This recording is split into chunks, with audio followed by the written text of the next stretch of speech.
Hello 9th student, इस video में हम लोग कवर करेंगे टाइप्स ऑफ पोलिनोमियल के बारे में। सबसे पहले पोलिनोमियल किसे कहते हैं ये तो हम पहचान ही गए हैं, है ना। उसके बाद पोलिनोमियल के बाद टाइप्स ऑफ पोलिनोमियल में पहला होता है कांस्टेंट पोलिनोमियल। क्या होता है? Constant polynomial.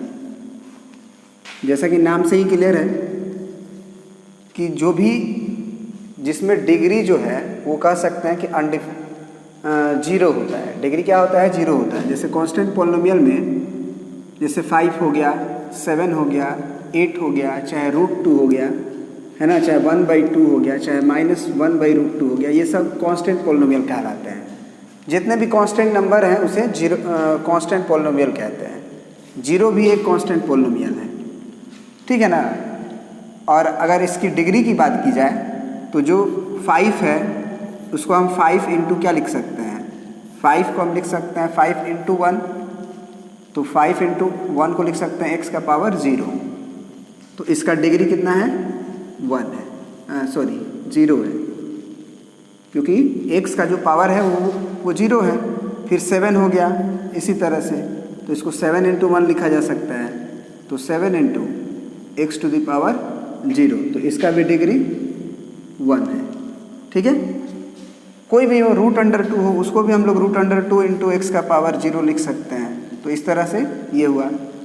अब एक नंबर आया 0, तो 0 का जो डिग्री होता है वो नॉट डिफाइंड होता है, मतलब अनडिफाइंड होता है। डिग्री ऑफ 0 इज अनडिफाइंड,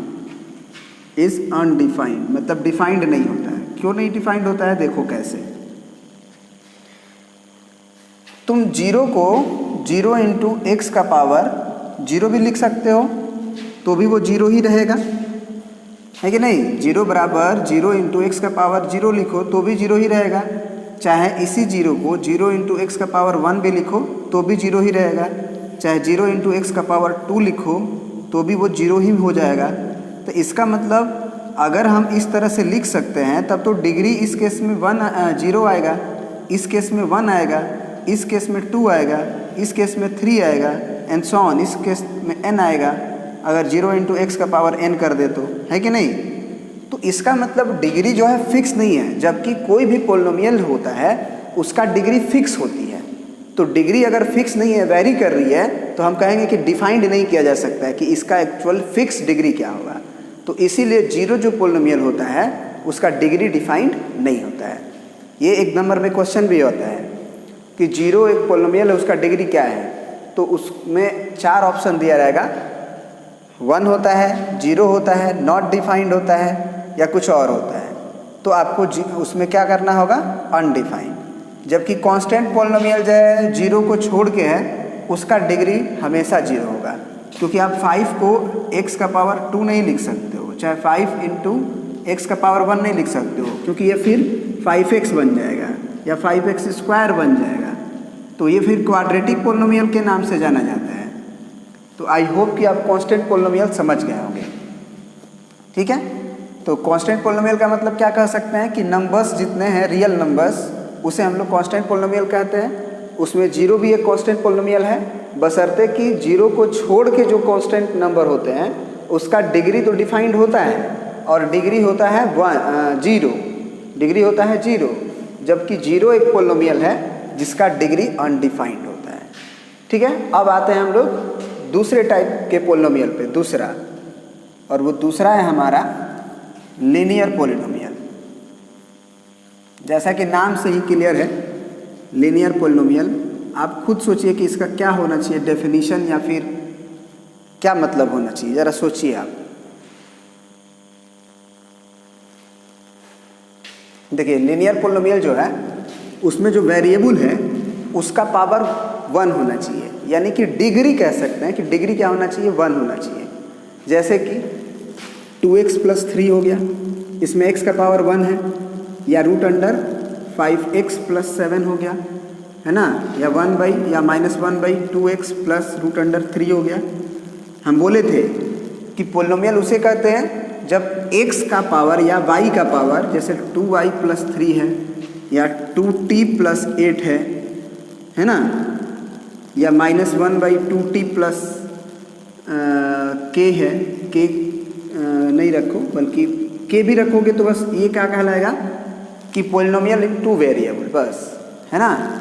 तो इसीलिए इसको मान लो 5 है ना, वो भी चीज़ समझेंगे, कोई दिक्कत नहीं है। तो इसमें क्या है कि x का पावर हमेशा 1 है, चाहे y का पावर 1 है, चाहे t का पावर 1 है। तो अगर डिग्री 1 आ जाए तो उसे हम लोग लीनियर पोलिनोमियल के नाम से जानते हैं। तो अगर हम कहें कि द एक्सप्रेशन या the polynomial in the form of ax plus b where a not equal to 0, a 0 नहीं होना चाहिए, क्योंकि अगर a 0 हो जाएगा तो 0 इंटू एक्स प्लस b, तब तो ये b बन जाएगा, और b कोई कांस्टेंट नंबर होता है, तो b कोई कांस्टेंट, क्योंकि देखिए आपको पहले भी बताया है कि जो अंग्रेजी का शुरू वाला लेटर होता है ए बी सी डी छोटा वाला, उसको हम लोग जनरली कांस्टेंट के लिए यूज करते हैं, और जो लास्ट लेटर्स होता है अल्फ़ाबेट का हमारा एक्स वाई जेड, ठीक है, एक्स वाई जेड, उसे वेरिएबल की तरह यूज करते हैं। तो यहाँ b कांस्टेंट की तरह है, तो जैसे ही अगर x का कोफिशिएंट 0 हो जाएगा तब तो ये केवल √3 बन जाएगा, और ये √3 चाहे 3 चाहे 7, इसे तो हम कांस्टेंट पोलिनोमियल के नाम से जानते हैं। तो इसमें मस्ट भी जो x का कोफिशिएंट है वो 0 के बराबर नहीं होना चाहिए, तब जाके उसे हम लोग लीनियर पोलिनोमियल के नाम से जानेंगे, ठीक है। तो इसको भी लीनियर पोलिनोमियल कहेंगे। केवल x लिखा रहे लीनियर पोलिनोमियल होगा, केवल 2x लिखा रहे लीनियर पोलिनोमियल होगा, 2x + 7 लिखा रहे तो भी लीनियर पोलिनोमियल होगा, है ना। ये चीज़ समझ में आनी चाहिए। b के बारे में हम कमेंट नहीं किए, हम a के बारे में कमेंट किए कि a 0 नहीं होना चाहिए। अब आते हैं तीसरा, क्वाड्रेटिक पोलिनोमियल। क्वाड्रेटिक पोलिनोमियल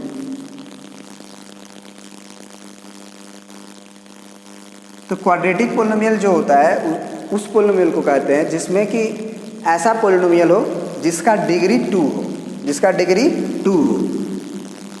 तो 2x² + 3x + 7 ये क्या है, क्वाड्रेटिक पोलिनोमियल है।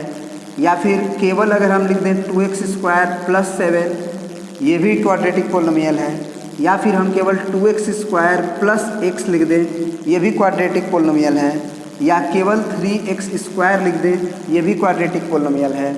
हाँ, एक और बात, इसे लीनियर पोलिनोमियल इन t बोलेंगे, इसे लीनियर पोलिनोमियल इन t बोलेंगे, इसे लीनियर पोलिनोमियल इन y बोलेंगे, इसे क्वाड्रेटिक पोलिनोमियल इन x बोलेंगे, है ना। इसे क्वाड्रेटिक पोलिनोमियल इन x बोलेंगे, क्वाड्रेटिक पोलिनोमियल इन x बोलेंगे, ठीक है। अब बताइए कि ये बताइए कि ये क्वाड्रेटिक पोलिनोमियल है कि नहीं। 3x² + 2x + 7, तो ये सबसे पहले पावर देख के नहीं डिफाइन करेंगे, पहले तो ये पोलिनोमियल ही नहीं है, क्योंकि पोलिनोमियल के लिए क्या होना चाहिए कि x जो न्यूमरेटर में होता है उसका पावर होल नंबर होना चाहिए। तो जबकि हम देखेंगे इसको न्यूमरेटर में जब कन्वर्ट करेंगे, ध्यान से देखिएगा, जब इसे हम न्यूमरेटर में कन्वर्ट करेंगे तो 3 × x का पावर -2 हो जाएगा, +2 × x का पावर -1 हो जाएगा। एक्सपोनेंट चैप्टर में हम लोग अच्छे से इसको कवर किए हुए हैं। तो अब ये होल नंबर तो नहीं ना हुआ, ये -2 ये -1। तो कभी भी अगर कोई भी वेरिएबल का पावर अगर होल नंबर नहीं हुआ तो उसे हम लोग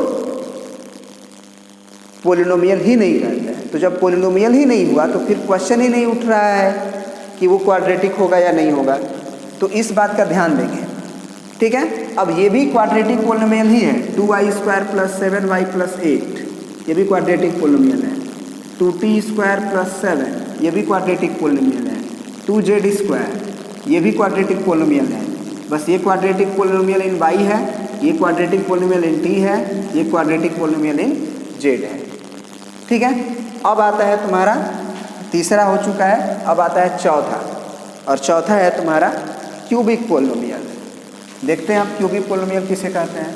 अब तो तुम समझ गए होगे कि क्यूबिक पोलिनोमियल किसे कहते हैं, तो इसको लिखवाने की आवश्यकता नहीं है। हाँ, एक और बात, क्वाड्रेटिक पोलिनोमियल में लिख देंगे द एक्सप्रेशन, द पोलिनोमियल या द एक्सप्रेशन एक ही बात है, the polynomial in the form of in the लिख लेना in the form of a x square plus b x plus c where a not equal to 0 and a comma b comma c belongs to कोई भी real constant.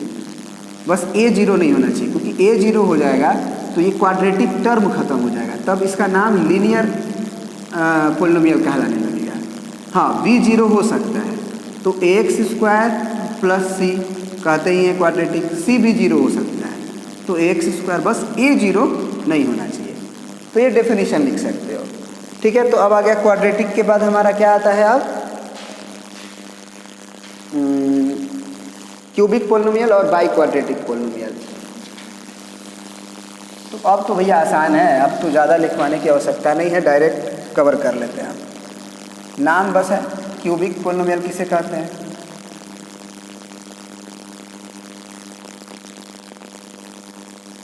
चलिए बताइए, बस degree क्या होना चाहिए? डिग्री अगर 3 हो तो उसे क्यूबिक पोलिनोमियल के नाम से जानेंगे। तो कैसा हो सकता है? तो लिख सकते हैं द एक्सप्रेशन या the polynomial in the form of क्योंकि एग्जाम में अगर क्वेश्चन आएगा तो आपको लिखना पड़ेगा, ये वाला ज़्यादा बेहतर होता है। A x cube plus b x square plus c x plus d, क्योंकि 3 से कम पावर हो सकता है, 3 से ज़्यादा पावर नहीं होगा, क्योंकि 3 से ज़्यादा पावर होगा तो फिर वो क्यूबिक नहीं कहलाएगा, है ना, वो क्यूबिक नहीं कहलाएगा। और यहाँ पे भी क्या लिखेंगे?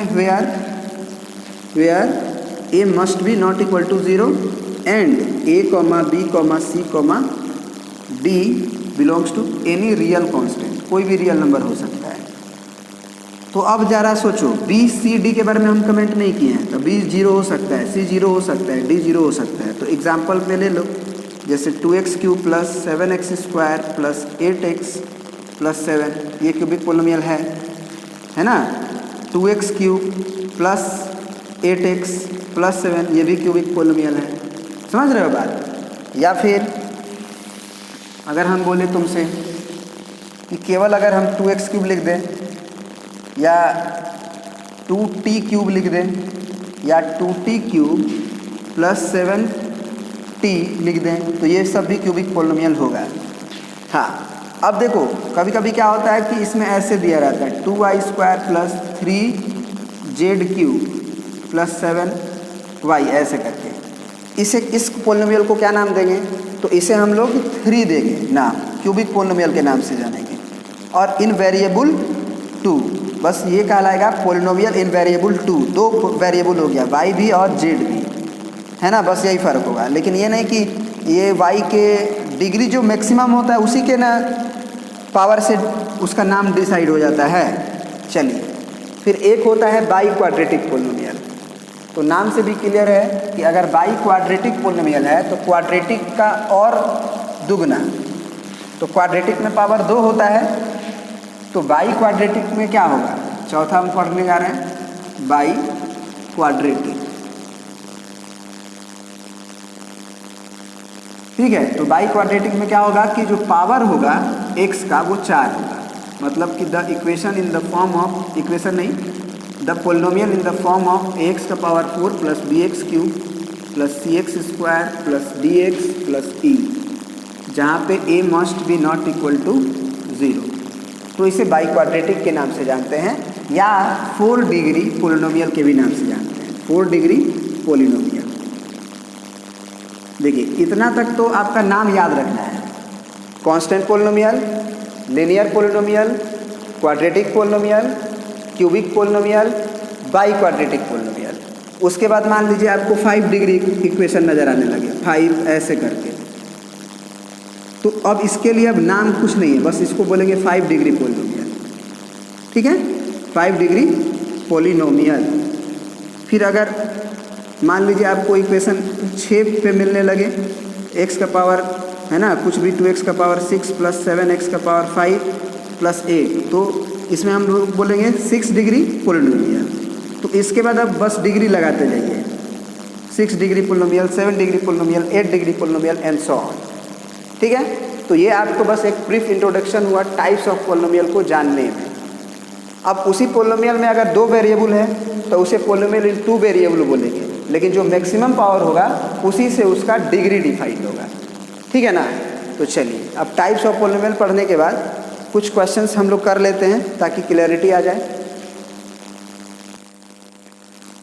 चलिए पहला क्वेश्चन है कि विच of the following polynomial in 1 variable, मतलब ये भी पता करना है कि पोलिनोमियल इन 1 वेरिएबल है कि 2 वेरिएबल है। तो which of the following are polynomial in 1 variable and which are not, state reason. अब बताइए, पहले ये बताइए कि ये इन 1 वेरिएबल है कि 2 वेरिएबल है। तो केवल x यूज हुआ है, तो पहले ये आइडेंटिफाई करिए कि ये पोलिनोमियल है कि नहीं। तो x का भी पावर 2 x का पावर 1, तो ये पोलिनोमियल है ना। और इसकी डिग्री की बात करें तो 2 है और इन 1 वेरिएबल भी है। तो पहला है हमारा इन 1 वेरिएबल पोलिनोमियल। इसको देखिए तो ये भी पोलिनोमियल है क्योंकि ये कांस्टेंट टर्म है, इसमें रूट वूट लग सकता है, कोई दिक्कत नहीं है। और केवल y ही वेरिएबल है, तो ये भी 2 भी है पोलिनोमियल इन 1 वेरिएबल। ये पोलिनोमियल ही नहीं है क्योंकि x का जो पावर है एक्चुअली फ्रैक्शन आ चुका है, क्योंकि x का पावर एक्चुअली 1 बाई, यहाँ 1 होता है यहाँ 2 होता है, तो 1/2 है। यहाँ पे भले नहीं है, लेकिन कोई भी पावर अगर फ्रैक्शन आ जाए तो उसे पोलिनोमियल ही नहीं कहते हैं। तो ये पोलिनोमियल ही नहीं है, तो पोलिनोमियल इन 1 वेरिएबल की बात ही नहीं उठती है। उसी तरह ये भी पोलिनोमियल नहीं है क्योंकि x माइनस 4 इंटू एक्स का पावर, इसे -1 लिखा जा सकता है। और x का कोई भी पावर अगर नेगेटिव आ जाए, अगर होल नंबर ना आए, तो उसे हम लोग पोलिनोमियल नहीं कहते हैं। फिर इसे, ये पोलिनोमियल है लेकिन ये 3 गो वेरिएबल है इसमें, इस कारण से इसे पोलिनोमियल तो है लेकिन but this is polynomial in 3 variable. जबकि वो पूछा था कि कौन सा पोलिनोमियल इन 1 वेरिएबल है, बस। ठीक है ना। तो ये क्यों छटा, ये क्यों, जो भी छटा क्यों छटा, इसका रीज़न आपको पता चल गया। रीज़न देना है, यानी कि आप बनाइएगा तो बस आंसर नहीं लिखिएगा कि 1 2 ही बस होगा, रीज़न भी लिखिएगा कि 1 क्यों है, 2 क्यों है, 3 4 क्यों नहीं है, 5 क्यों नहीं है। चलिए अब कह रहा है कि right the coefficient of x square in each of the following. मैंने पहले क्वेश्चन में आप एक्स स्क्वायर का कोफिशिएंट बताइए, तो कोफिशिएंट के लिए बताए थे कि जो एक्स स्क्वायर है उसके कोफिशिएंट्स को बोलते हैं हम लोग कोफिशिएंट ऑफ एक्स स्क्वायर। तो पहला में हो जाएगा 7, दूसरा में पूछे तो इसमें एक्स स्क्वायर का टर्म है नहीं है, तो हम बना सकते हैं, हम जनरेट कर सकते हैं। कैसे जनरेट कर सकते हैं, ऐसे, इसे इसको ऐसे लिख सकते हैं, x³ माइनस 12x प्लस 9 है, अब प्लस 0, अब फिर 0 को ऐसे लिख सकते हैं x³ minus 12x plus 9 plus 0 into x square. तो एक्स स्क्वायर का कोफिशिएंट पूछा था, तो ऐसा नहीं है कि हम बोलेंगे नहीं है, हाँ हम बोलेंगे कि एक्स स्क्वायर का कोफिशिएंट 0 है, क्योंकि 0 इंटू एक्स स्क्वायर लिखने से इसमें टर्म भी कोई गड़बड़ नहीं हुआ। तो जो कोफिशिएंट ऑफ एक्स स्क्वायर है वो यहाँ पे 0 है, मतलब इसमें आंसर 0 होगा। इसमें एक्स स्क्वायर का कोफिशिएंट π/6 है, तो इसका आंसर π/6 होगा। उसी तरह से ये लीनियर पोलिनोमियल है क्योंकि √3x है, x पे पावर 1 है, √3 रहे तो कोई फ़र्क नहीं पड़ता है, ये कांस्टेंट नंबर है। तो इसमें भी हम कुछ ऐसा ही करेंगे, 0 into x square plus √3 into x minus 7, क्योंकि ऐसा लिखने से हमारा क्वेश्चन भी √3 x माइनस 7x ही रहेगा, 7 ही रहेगा, है ना। तो इसका कोफिशिएंट क्या हो जाएगा, 0। तो एक्स स्क्वायर का जो कोफिशिएंट है वो 0 हो जाएगा। एक्स का कोफिशिएंट पूछे तो √3 होगा। और भी कुछ क्वेश्चंस देख लेते हैं।